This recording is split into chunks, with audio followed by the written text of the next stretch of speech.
Assalamualaikum warahmatullahi wabarakatuh. Minggu iki siswa kelas 5 bakalan sinau ulangan loro bab lelakone urip. Apa itu sing bakalan kowe sinau ning kene? Neng bab iki kowe bakalan sinau yaiku teks pawarta lan jenis-jenis paragraf. Nah, saiki semakan penjelasan teko Bu Guru. Pawarta yaiku berita kang nyata sing bisa dioleh saka maca, ngrungokake lan bisa saka awake dhewe alami. Titikane utawa ciri-cirine teks pawarta. Teks pawarta sing apik kuwi kudu nduweni 5W1H. 5W1H kuwi apa ae? Sing kesiji eneng apa? Apa kuwi yaiku kedadean apa sing bakal dicawisake utawa diomongke. Sing keloro eneng sapa. Sapa yaiku sapa sing ngalami kedadean kasebut. Sing ketelu eneng kapan. Kapan yaiku kapan kedadean kasebut dumadi. Sing kepapat eneng kepriye. Kepriye yaiku kepriye kedadean kuwi bisa dumadi.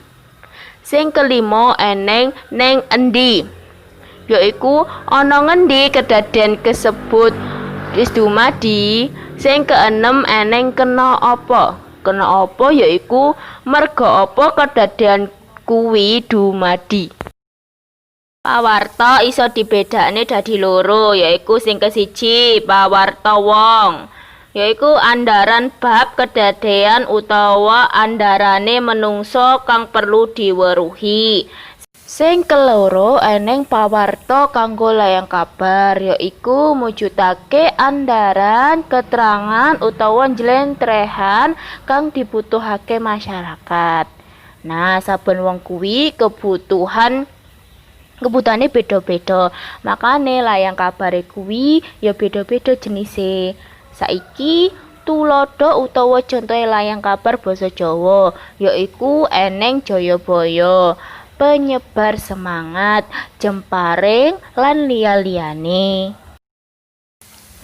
Jenise pawarta kangge layang kabar yaiku eneng loro. Sing kesiji eneng kalawarti. Kalawarti kuwi warta utawa kabar sing diterbitake kala-kala utawa ora saben dina. Biasane bisa diterbitne seminggu pisan, sesasen pisan lan sejenise kuwi. Sing keloro eneng ariwati yaiku warta utawa kabar sing diterbitake saben dina.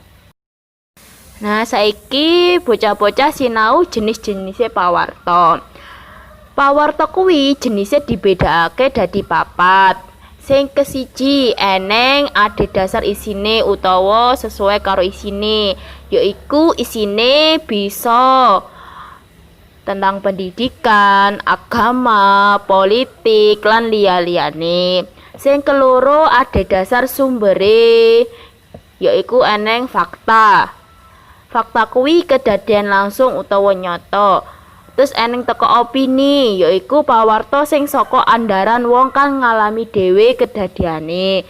Terus eneng teko campuran, yaiku antara kedadean lan penemune teko narasumber kang ahli ing bab kedadean kasebut.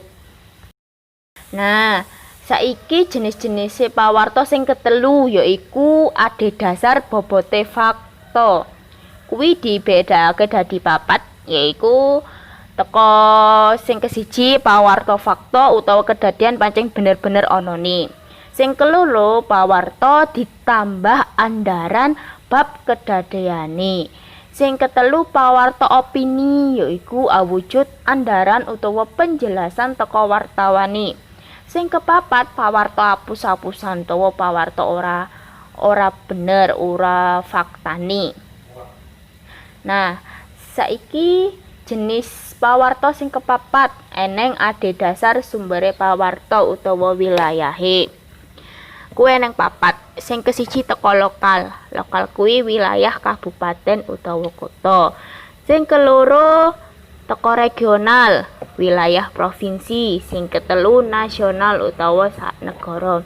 Sing kepapat internasional utawa sak donya iki. Saiki bocah-bocah sinau jenis-jenise paragraf. Paragraf manut wujute kuwi dibagi dadi 3, yaiku eneng paragraf deduksi, paragraf induksi, lan paragraf campuran. Saiki semaan penjelasan teko Bu Guru. Sing kesiji eneng paragraf deduksi. Paragraf deduksi kuwi paragraf kang ide pokoke manggon ing wiwitan utawa awalan. Ben kowe luwih paham maneh, coba semaan gambar iki. Nah, sing tulisane miring kuwi keterangan teko paragraf deduksine. Sing keloro eneng paragraf induksi. Paragraf induksi kuwi paragraf kang ide pokoke manggon ing pungkasane utawa mburi paragraf.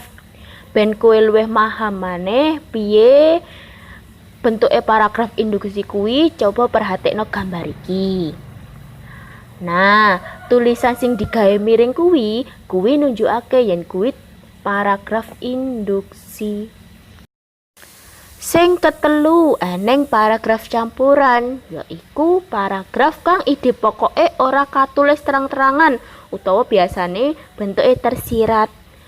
Nah, ben kowe luwih paham maneh kaya piye to jenise paragraf campuran kuwi, coba perhatekno gambar iki. Padha karo liyane sing dikei tulisan miring kuwi, yaiku sing nunjukake nek kuwi termasuk paragraf campuran. Cukup semanten mawon nggih sinau bareng Bu Syahri. Wassalamualaikum warahmatullahi wabarakatuh.